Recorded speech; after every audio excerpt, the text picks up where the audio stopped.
हम गणतंत्र तुम्हारा स्वागत शत शत बार, आगे बढ़ना थाम देश की तुम अविरल पतवार, तुम अविरल पतवार। श्रद्धेय मां शारदे, परम आदरणीय मुख्य अतिथि महोदय, सम्माननीय अतिथिगण, आदरणीय प्रधानाचार्य जी, आचार्यगण व मेरी प्रिय बहनों, गणतंत्र दिवस की इस स्वर्णिम प्रखर बेला में मैं नंदिनी उपाध्याय आप सभी को हार्दिक शुभकामनाएं देती हूँ।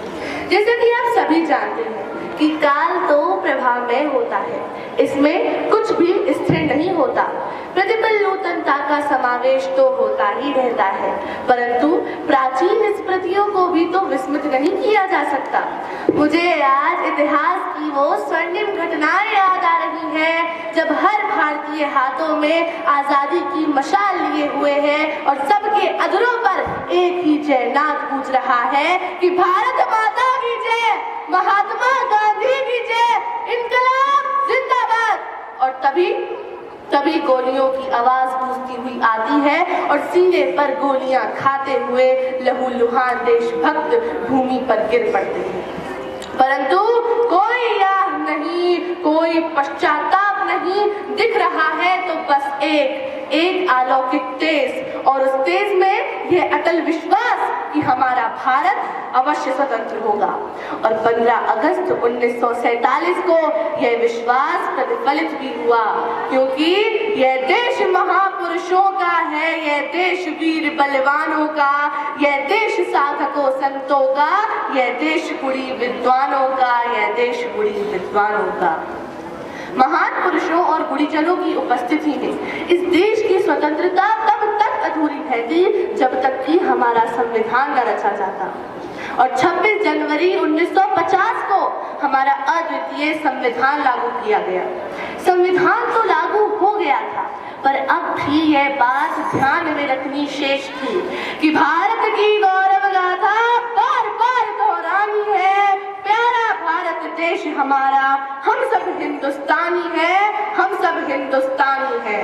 परंतु भारत के सामने अब भी ऐसी विषम परिस्थितियां थी जो मानव के सपनों को खंडित कर देती हैं। और तब मन में यह भाव जागने लगता है कि सोचा था अपने देश को खुशियों से सजाएंगे, समता और सद्गुणों से भारत में बहारें लाएंगे। हाय आजादी के बाद यह क्या हो गया?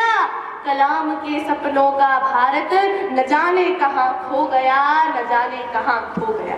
और खोते हुए भारत का महज एक ही कारण है कि अनीति अत्याचार बढ़ रहा, युगता अर्जुन मौन है, अपमानित द्रौपदी पक्ष में बोलने वाला कौन है?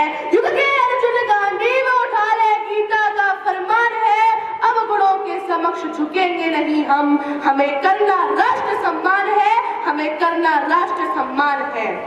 गणतंत्र की स्वतंत्रता के लिए यह अति आवश्यक है कि हम अपनी सभ्यता, संस्कृति, मौलिक चिंतन और वैचारिक स्वतंत्रता को बनाए रखें।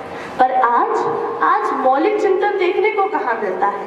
क्योंकि कुछ समय पहले हमारे माननीय प्रधानमंत्री जी ने कुछ ऐसे नियम लागू किए हैं, जैसे जम्मू कश्मीर की धारा 370 को हटाना, नागरिकता संशोधन बिल पास करना आदि।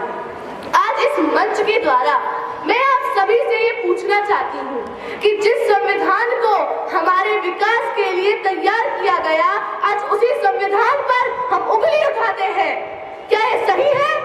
नहीं, ये सही नहीं है, क्योंकि ये नफरत बुरी है। न पालो इसे, दिल में जो खलस है निकालो उसे, न तेरा न मेरा न इसका न उसका, ये वतन हम सबका है, बचा लो इसे।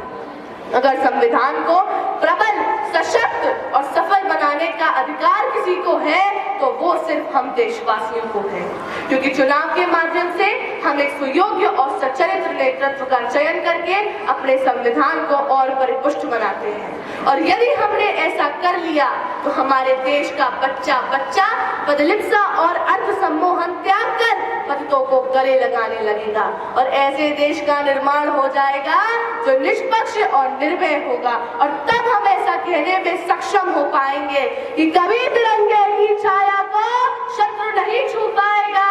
धैर्य, एकता और साहस से हर प्रश्न सुलझता जाएगा, हर प्रश्न सुलझता जाएगा। अंत में मैं अपनी वाणी को विराम देते हुए आप सभी से यह अनुरोध करना चाहूंगी कि अपने संविधान का सम्मान करें, उस पर सवाल ना उठाएं, अपने भारत देश पर सर्वस्व न्यौछावर करें और उसके चरमोत्कर्ष तक पहुंचने का दृढ़ संकल्प ले और मन में यही भाव रखें कि जब जब देश की कीमत हम सबने पहचानी है, देश का हर बच्चा बच्ची बने देश सेनानी है।